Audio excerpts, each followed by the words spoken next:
It's nice to meet you again. We met sometime, what 2007 or 2006. I think you came to California promoting your book. That was a book, yes. This book. Yes. Right? Yeah. It's the Manley Memorial. Which for some reason people still ask for. Well, I started reading it online and then I got a copy from Kimon and I sat down and I read it. Very interesting. I really like it. I am writing, well, I wrote a book on marriage. Yes. It's a small book. That's my first. I don't know if I'm going to publish it, right? I'm writing another one on myself. You're writing another book before you publish the first one? Yes, before I publish the first one, yes. I'm encouraging you to finish. You haven't published because you haven't finished the first book. You're probably right, you know. You're probably right. So when you finish the first book, you'll publish it. But just make up your mind, so by the end of September, I'm finishing this book. No, because if you don't, you never finish it. You never finish it? No, so that's why it's nice to have a publisher. Like in my case, he just wants to be able to stop passing around, just give me the book. And I took my licks. Well, today I want to have a chat with you one-on-one because I've never had the chance of meeting a first lady one-on-one and talking to a first lady one-on-one, and you have been probably one of the most prolific first lady in our history. I'm Leo Gilling and I have a little talk segment, but this segment here is where I come out, record, and I spread it across social media. And I can tell you from now that you probably are going to be the number one of all the other interviews that we've had so far. Well, that's a nice vision. It's nice to meet you, and could you, I know that you're an author, I know you're an advocate, I know you're a first lady, you're very involved in women's movement in Jamaica and the PNP movement also, and so is there anything that I'm missing? Tell me. I'm a transformation practitioner, meaning I facilitate workshops for transformation. Transformation of what? As this of the individual, then the individual takes that into all their relationships. And then from the relationships go into the wider society until the vision is huge. Like my vision is a transformation of Jamaicans wherever they are. And what we mean by that is that it's a whole thing to do with self-inquiry. Who am I really? Am I the person who just makes speeches, struts around, just does a good job? But who in my heart am I really? So I go internal and I investigate my interior landscape to find out what drives me. What were some of the socializing elements that made me who I am? Was there anything that in my early childhood that happened to me? It could be anything, you know, it's not a blame game at all. Right. But it could be my mother beating me instead of my sister. And what did I have that mean? I didn't just stop at a 7-year-old and say that's what happened. I say, that's what happened, but what does it mean? It means she doesn't love me. And I can take that with me throughout my entire life.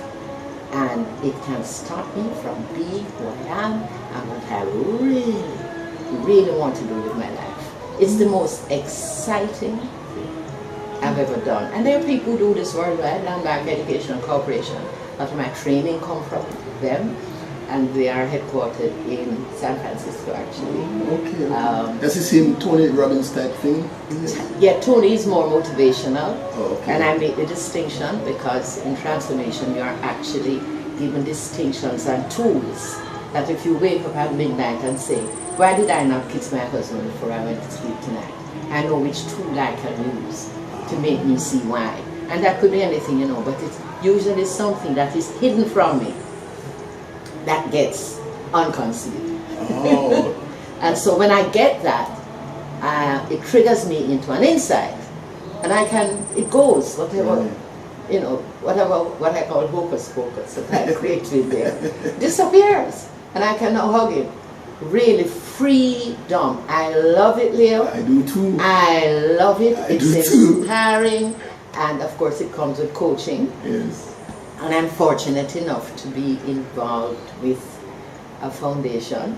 It's actually, well, it's in the family, BK's family, the Joan Duncan Foundation, which is really coming out of Jamin. That's his mom? That is, no, that's his first wife. Joan. First wife, okay, okay. And we became very close. And she just said, come Beverley, you have to come and help me do this work. I didn't have a clue what she was talking about. Do you have any known conflicts in self? Do you, or this is what you're saying to me? Can I ask you a question? Am I a human being? Tell me about them. I mean, of course, of course. You know, and do you process them, and what do you do? Let me tell you, like for example, the book, my book. In my book, I state clearly that I am the second of 4 children.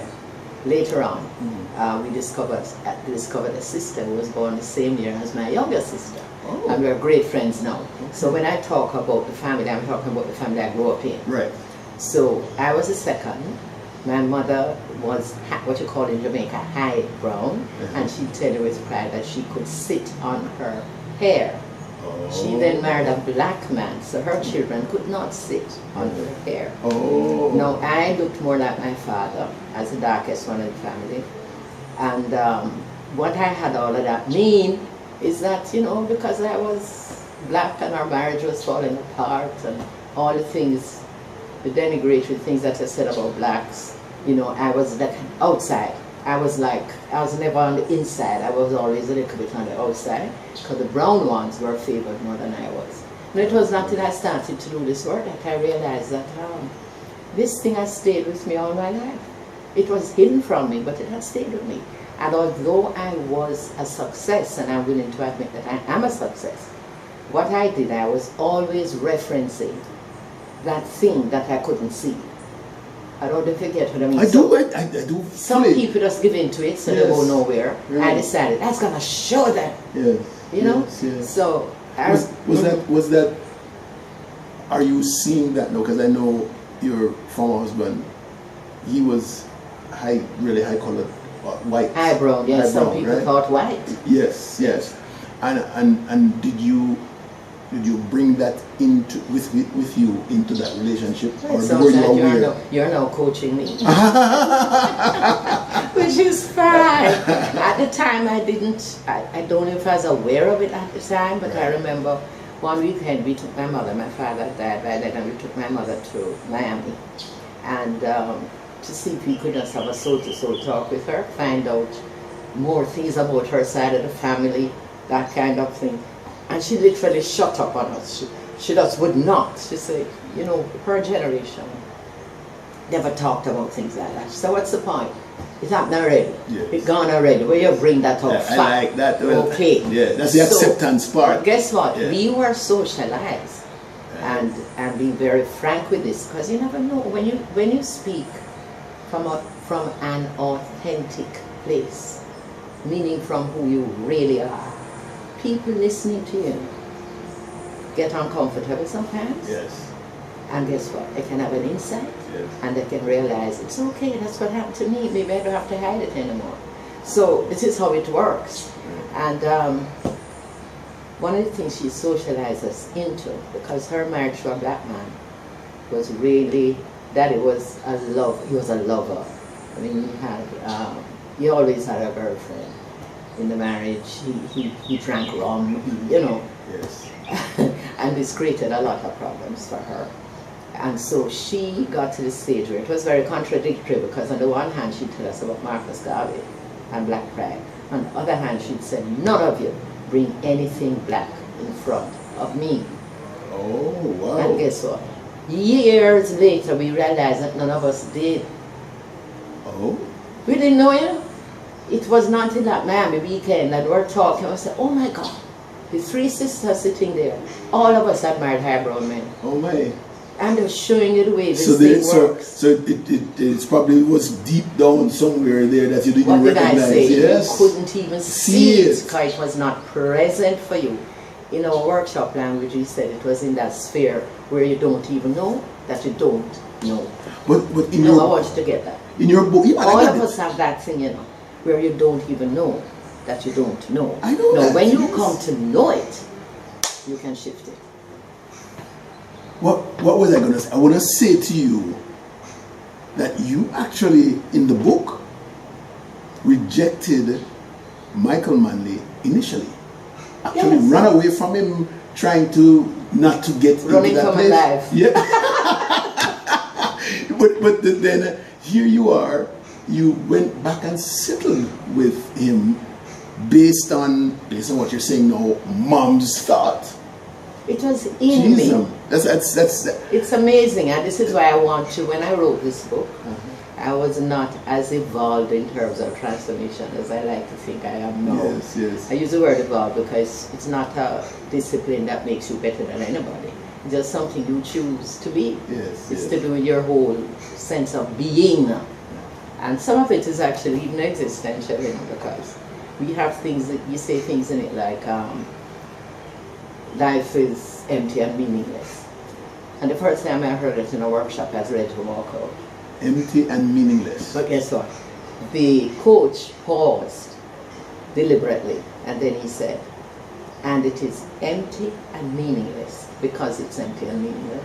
And I understand that from you too. I do. Yeah, based on the fact. It's a meaning. Yes, that's what we bring. Do we really have a meaning? We have meanings. We're meaning-making machines, right? So something happens, and it's a fact. Yes. Something actually happens.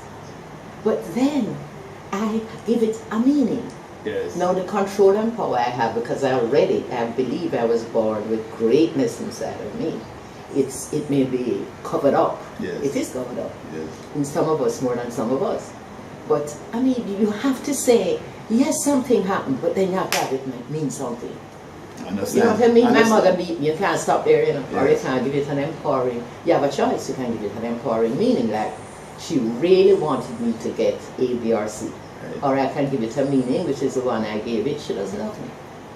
Oh, and that's that's where the beautiful. power is. I like that. That, you know, I spoke Saturday on I just put it out of the air, and I spoke to some kids gender-based violence, and while I sat there, I came up with this thing where we need to define that there is a why in every decision that we make. Right at that crux of that why, right, is something happened. In your case, it's a beating, and you could take one direction, or you can take the other direction, right? And I was telling them, once you take one direction, that other one is lost, it's gone. You don't. That no exists anymore. Even if you come back to it and try to regain, it's not the same thing, right? So it's not that it doesn't exist anymore. It's still there, but present for you. Right. So, and you're correct, and I like how you did this. Yes. Because our work is grounded in what we call distinctions, which is a term again that Landmark uses. And so we have some tools that, for example, you have one tool which I'll share with you, is to do with fact and interpretation. And I do this, just like what you just said. Fact, interpretation. When it's present to you that the fact you have held on to all your life is not really the fact, but your interpretation of the fact. Yes. And then guess what?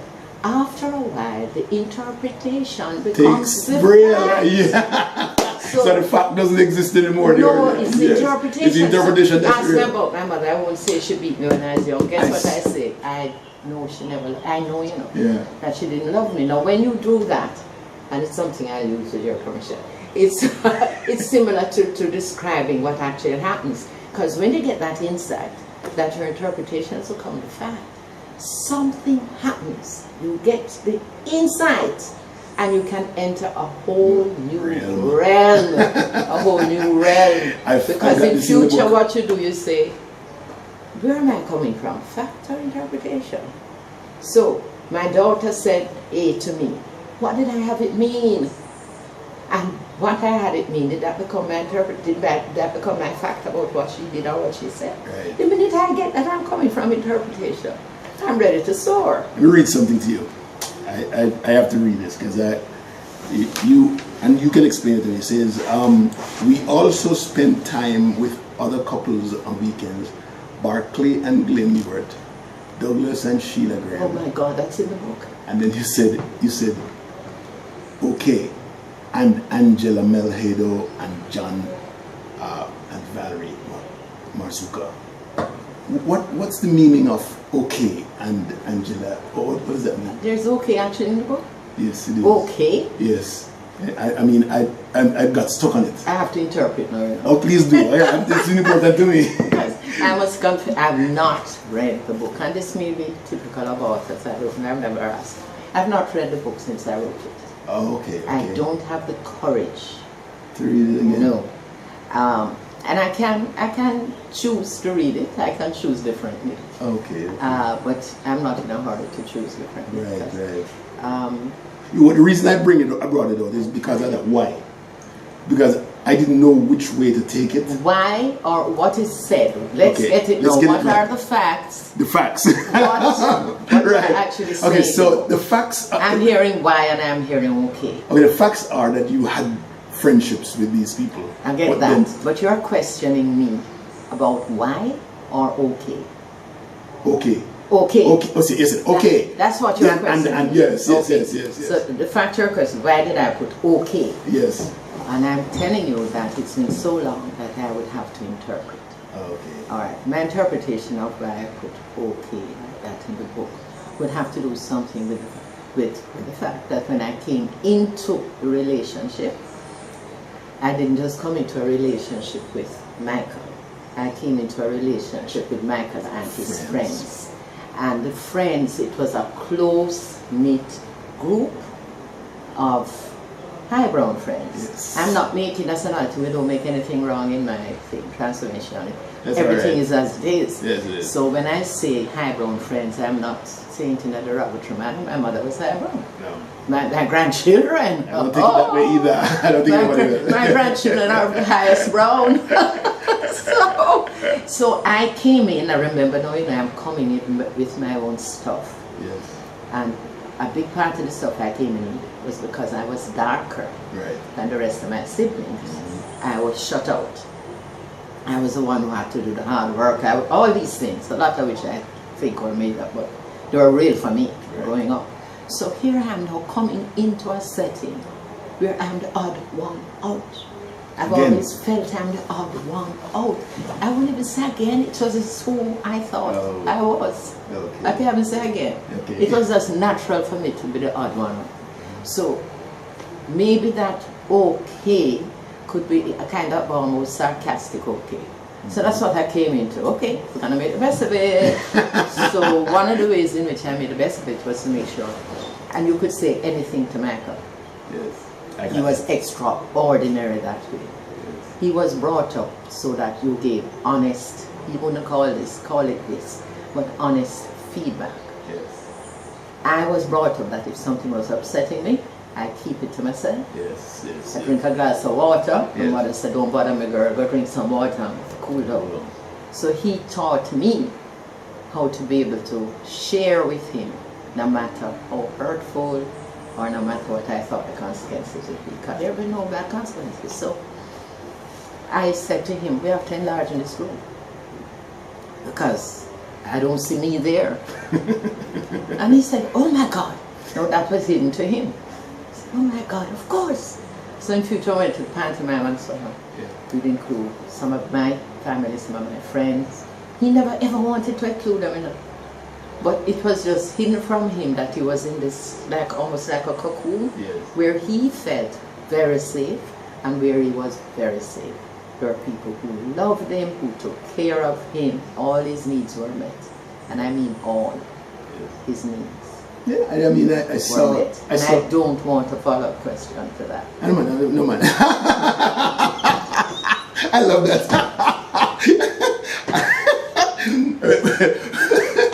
let me lighten it a little bit.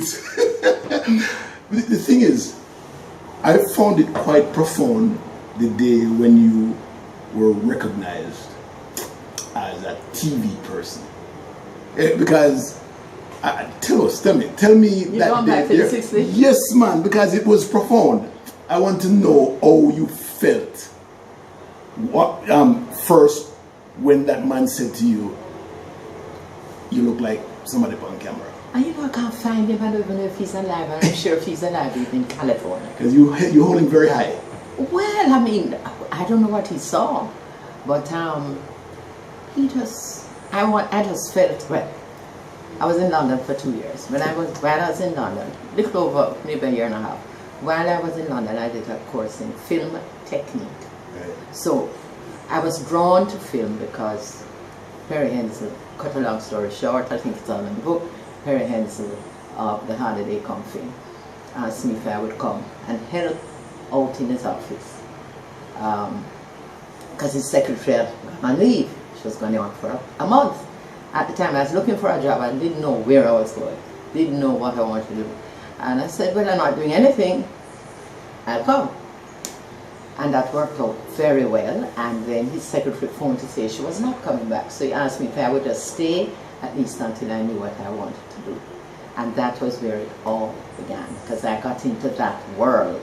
I never did do my work behind the camera, but I found it very helpful being in front of the camera because of the study program I had done behind the camera. Right. I never thought of a link. Yes. I don't even think I've ever said this before, but when I look back on it now, that really helped. I know when the camera was on me, I know when it wasn't on me. We're working as a team. That's when I learned teamwork. Yeah. In radio, you can probably get away with not doing teamwork. Right, right. But in my day, you had to have an operator across the glass. Right. So you had that team. Yes. In television, you had to have about 6 people. You had to get on with everybody. So Right. we created social relations, we go to the beach together, we do all kind of things. Right, So right. when I came back from London, I came back to Perry. I had no money. I hated being in London. I hated the racism. Even today when people tell me, oh, they love London. I said, really? My children love it. My son lives there. My daughter used to live there. Right. Michael loved it. And of course, going to London with Michael, a little different from being a student. In London. Going to London with Michael was staying 5-star hotel. People waiting. I mean, it's a different scene. But to be there as a student in the late 60s, I mean, there were signs on apartment buildings that said no blacks or dogs. I mean, you had to be there to know how. It was not nice. And my younger sister was there. She was there ahead of me. And we just decided we wanted to come home, but of course we didn't have any money to buy a ticket. So I called Perry. He needed me to come. And I said to Perry, I can't wait to get up there. He said, let me send you the ticket. He's one of my favorite people. He taught me so much. And so when I came back, I'm sitting in his office at work, and this man comes in and he says, you should be on television or something like that. I said, what? You don't know how shy, desperate shy I am. I couldn't walk from here to there. And not feel the entire world was laughing at me. So I said, no, it's my hand. No, I cannot do television. You're crazy. And that man never stopped. You know, it's so helpful, and you have to give thanks when you have somebody like that in your life. He never stopped. He said, come, I'm coming for you. And we're going to JVC. And the general manager, I think, was a good friend of his at the time. Not think, he was. And we went down and they set up a camera and asked me some questions, something. And when it was finished, she said, oh my God, I knew it. The thing is with television, and maybe it's a gift that we bring, there's something called presence, and you get it when you are on stage too. There are some people who will walk on stage and do a part, and they just have a certain presence. So somebody may walk on and have a simple line like, I'm going into rural Jamaica today. And then somebody else who has this gift from inside, this presence, Leonie Forbes, would walk on and say, what do you think? And you just get it. Yes. So you can learn it, or I believe you can come with it. And when you come with it and learn it as well, is when I think it's powerful. So I was fortunate that that's what they saw in me. And that was it. Never worked behind the camera from them. I was always on camera and happily So. Yes. Yeah, I took from that a lot of learning, and because I am in front of the camera, but I'm not really in front of the camera, you know, and so this is where I thrive best, because I want to talk and chat and find out more. Can I just say something on that, because we're really having more than an interview, we're having a conversation. That's what it is. And what I already pick up in you, because I mentor people one-on-one, Yes. In anything at all to do with broadcasting. I mean, you just have to phone me, say, Beverley, come and give me whatever. Right. And why I know I have a passion for it, because I do it, whether I'm paid or not. Because transformation has given me a completely different approach to like money.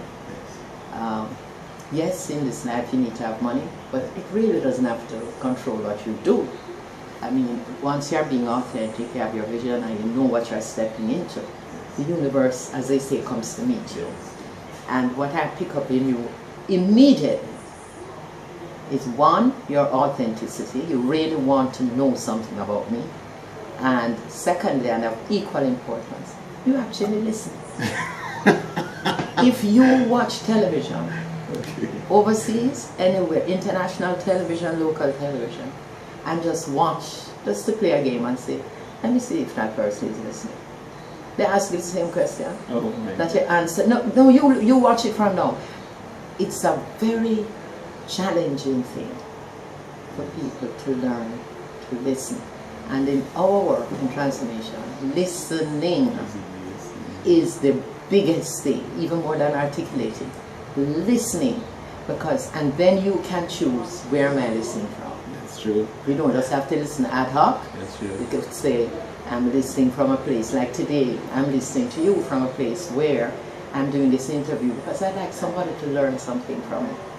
That's why I'm listening to you. So my responses to you would be like the way they are, because I've chosen. That's what I want to do.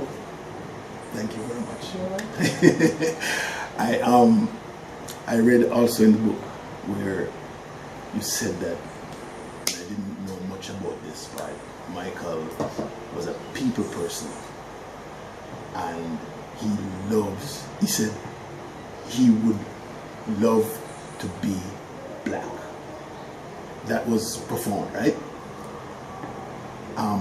And then he would fight for his black man or anything. Redemption. Here's what I came up with though.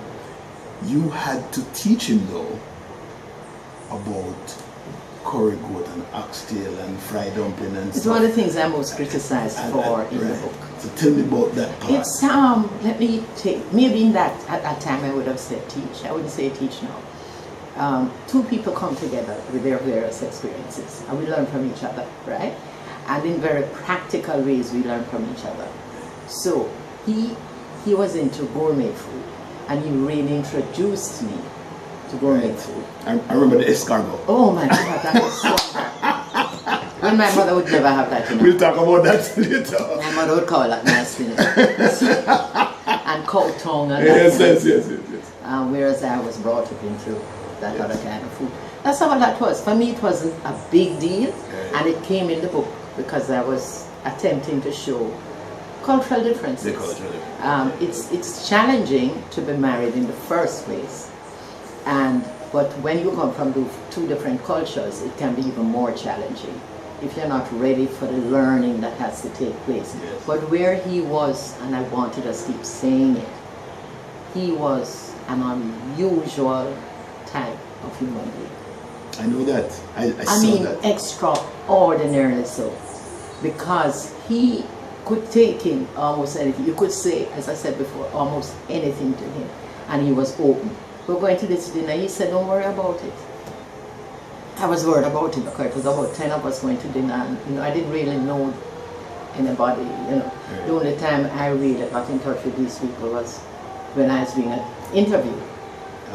Which is a totally different relationship. Mm-hmm. And he said, listen, no matter how they seat us, I'm going to sit beside you. You will feel my foot on you. You will just comforting you. And whatever happens, it's okay, because I'm there. Yes. I'm there. Most profound. I could not have survived without that approach. I remember when we got engaged, it was fairly well known in the PMP that we were engaged by that time. And a principal, a woman in the PMP was having a fundraiser for him. And he was in primary state, and she called him and told him, and he said fine. So when the invitation came, only his name was on it. So he called her up. He said, I don't, something's wrong here. I don't see Beverley's name on it. And she went into this long argument why I could not be there. And he said, that's okay. Beverly's not there, neither am I. No, I'm just saying. And then when he told me that, I said, no, it's better if I don't go. He said, what? You say you're coming and you're going to be safe. Now, I played that role for him, particularly after the 1980 election, when we're alienated by who is who in the society. You know, we were the kind of rebels who had mashed up Jamaica, right? And so the first time we attempted to go out, like to a cocktail party, I had to be the foot he was for me at that other dinner party. He said, just hold me, Beverly, just hold me. Just hold me. And we're really holding each other. But it was easier for me to walk in there than for him, obviously. And he said, just hold me, just hold on to me. Just hold on to me. I'll get through this. I'll get through it. Deep down, did you find that you were deeply, I know what you wrote, do you find that you were deeply in love with Michael Manley? And I remember in the book, the most profound part of the book is when you left that escargot dinner after you you spilled the thing on the floor and thing, right? It took on a life of its own, right? Okay. And I remember. I love escargot. No, you do. Now you do, right? I would have a whole meal, which I've done. So I remember how you said Michael sat in front of you after the escargot fell on the floor and took his life on its own, and you looked in his eyes and it was comforting, right? Right, you know, just say he sat beside me, he's in front of me. He's there, yes. That's the memory. And then the thing is, when you were going home, you were laughing about it. By then, yes. Yes. But what you said was based on his response at dinner, how he comforted you there, yes, and what he said to you in the car. You find that you're falling in love deeply. Well, I had already fallen. I mean, after resisting him, and so, I say in the book, and I always say that he sort of pursued you like an 18th century lover. Yes. I mean, everything. Flowers 3 times a day. Wow. Putting a telephone line in my flat that only he and I. When it rang, I knew it was him. Listening to my life as the only person. I mean, I could not escape. I tried him up because he was so much older than me, and when I shared it with 1 or 2 of my friends, they just laughed. He said, "It's an old man." Because he knows he's 18 years older than me. So, he really knew how to make a woman feel fantastic. And when I talk about this, people say, "But you left him." But when I think I said in the book that I gave up, when I met him, I gave up everything I had and followed him. Literally, because I was just about to go to university, because growing up the way I did, my first sister went to university, and that was it. And I always promised myself that as I grew old, I'd get a chance to go to university. So I had left JVC, I was about to leave, going to Canada to continue my broadcasting career, and met him. Yeah. You know, everything just faded into insignificance. They call it oblivion. I was oblivion. I was doing theatre at the time. I remember a play called Black Comedy. We were doing it at the university. And he would come and wait, drop me there, and sit outside in the car. Ask people who were in that play with me, and just wait until I was finished. Every night. I couldn't. And then I fell in love with his intellect first. Yes. It's funny because Perry Henderson was the one who taught me, who said to me, you need to read read, you have an intellect, that's amazing, but you just need to read. And he gave me a set of books to read. He really mentored me. And we had this wonderful relationship that never had any intimacy in it in the sense of sex, but Perry and I just became like brother and sister. He used to cry on my shoulder, I'd cry on his. You know, he just came into my life at a moment when I was ready to make a shift. And Michael continued it in terms of the intellect, except that, of course, now it was mixed with other stuff. Yeah. So his whole vision for a world of equality and social justice, many ideas I'd never given deep thought before, was just fascinating for me. And it still stays. It's something like it has become a part of me. So that I still come from that space. And when people say to me, and I was spoiled rotten in the relationship. Oh, were you? Yeah. I didn't look at it as spoiled, but the way he fell in love and his other wives and so on admit to it. That it's almost like he had this may sound cynical, but it's almost like he had a module for falling in love, a manual. And I don't mean it to sound... No man. I heard that before. He fell. And the same pattern of the roses and the looking after you. So I would go home and see, because I think I sent it back on my birthday. And there's a dress on the bed from Saks Fifth Avenue that he had bought on his last trip with all the accessories. And he says, we're going to Blue Mountain for dinner tonight. All he required was that I put those clothes on and look fabulous. So that's what I mean by spoiled. If I say I had a headache, 3 doctors arrived at the house immediately. Oh my God. It was a little overwhelming for me. Yes. Because that's not where you grew up on. Yeah. I even felt I wasn't worth all that. That was part of what I had to deal with. But I always say that one of the reasons for divorce should be inconsistency in ideology. Oh, explain that for me, man. Anything broke up my marriage, it wasn't falling apart, but I went into the marriage with him teaching me about democratic socialism, the importance of ideology, the way the world was set up in the Cold War. He really taught me. After 1980, when the whole world turned, and he turned with it, so that a lot of the stuff in the ideology that was part of us, we had to almost disappear. So I couldn't handle it. There's something that I couldn't handle it, and I remember him saying to me, take some time off, Beverley. Don't let the marriage go. Because remember, this was his fourth marriage, and he wanted it to be his last. He really wanted it. He loved the church, he just wanted it to be his last. And I just could not do it. And by then, in all fairness, I had started to have deep conversations with the left wing in the party who had his support, full support, up to 1980, or wouldn't survive. Right? After 1980, when he began to question, and when I look back on it, now I can understand from his point of view why what we're doing doesn't make sense in the way the world was now, the globalizations and so on. How do you look back on the divorce and the reason for the divorce versus your growth into the relationship with him? Because obviously you had a lot of respect for him. For his stuff. Yes. Tell me about it was all mixed up. I haven't seen it explained anywhere.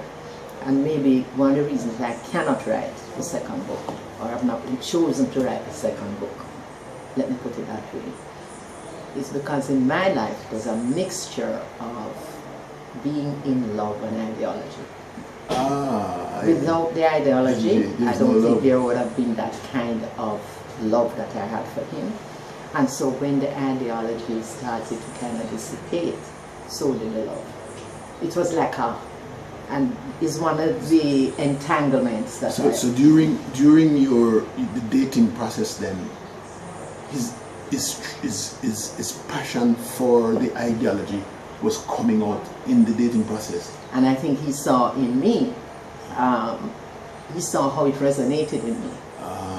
Okay. I mean, his passion for this world of justice and, you know, and the whole thing about social class and color in Jamaica. Did he lose that? Did he lose that? I don't think he ever lost it. I think what happened to him, and he was his own words. He said, Beverley, I just can't do that anymore. It was one of our crying moments. Beverley, I just can't do that. Did anymore. you? So what about? And neither could I. What about Europe? When I say neither could I. I understand. If he couldn't do it. Then you don't want to be. I understood that. Whew. So you know I have to go. You don't. I know. I want to understand this part here. I hope you're feeling me the way I'm feeling you. Right? I know, man. All right. So all right. So that's one last question. You know, how do you feel now writing this book?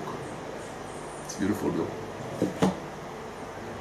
Looking back at your relationship with Michael and today, how do you feel today? When I look back from today, yes, I'm far more compassionate about him and the decisions he had to take. I don't know how I would manage without my, I don't know how I would manage without the transformation work that I'm doing, which prevents me from, as we say, making anybody wrong.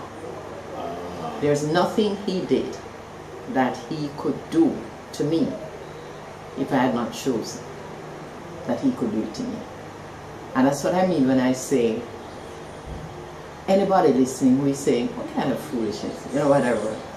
I find that when human beings resist and say what kind of foolishness, it's time to take a deep breath and listen. That's exactly right. I agree. So I'm at the stage now where nobody can do anything to me without my permission. I like that. It's a powerful stage to be at. It doesn't matter what it looks like. It doesn't matter what it's like. There's something going on in my consciousness that is attracting that. Yes. So what I need to explore is not to blame the person, but again go into the interior landscape and say, what's going on such that?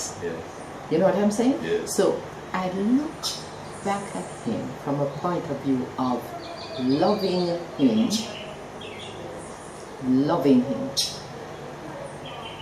forgiving myself for anything I said to myself about him, no matter what he did.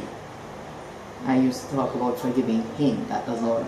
Right. I forgive myself for what I had his actions mean. So it's a completely different person. I'll never forget when he was dying. He sent for me and asked me. He said to me, I'm going to ask you to do something for me. And I stopped him and I said, it's done. He said, but you don't know what it is. It's done. Good, sir. Even before he asked. And I just want to say something about the two children that both of us brought into this world. Both of them unique in their own way. My daughter Natasha has the kind, she gets her strength, enormous strength, from the two of us combined. And sometimes it's frightening. She has enormous courage. And one of the things I appreciate about her is that she has this sense of freedom. Yes. She knows who she is, and she's living that life. You can't say to her, do this or do that. Yes, I mean, it's a very, it's almost like she's audacious. And I'm saying to myself, in a future generation, that will be me. This is why I have to be so careful with her and not criticizing her, because when I was her age, I came into the politics, I think, in my late 20s. I was fearless for what I believed in. And people would have seen me maybe the way I see her now. And it is so heartening to see the generations continuing in the sense of knowing who you are and doing what you have to do and just having the courage to do it. My son David now he combines his courage with his with his father's compassion. Because although Michael was the kind of person who lied down in the street at a JBT's I remember reading about a that. very important part of Michael was just his compassion. His compassion. Not that Natasha doesn't have it, but David shows it up more. So they are like almost like yin and yang. Yes, yeah. And he would be very proud of them, as he was with all his children. And the final thing is, if he had a wish about his children, it would be that they stayed in touch with each other. Now, these are children that came from 4 different marriages. Are they in touch? And they are in touch with each other. They try once a year to actually physically be together. And they are not just in touch. I mean, they are siblings, they are family. Rachel, first one, Joseph, Sarah, Natasha, and Dave.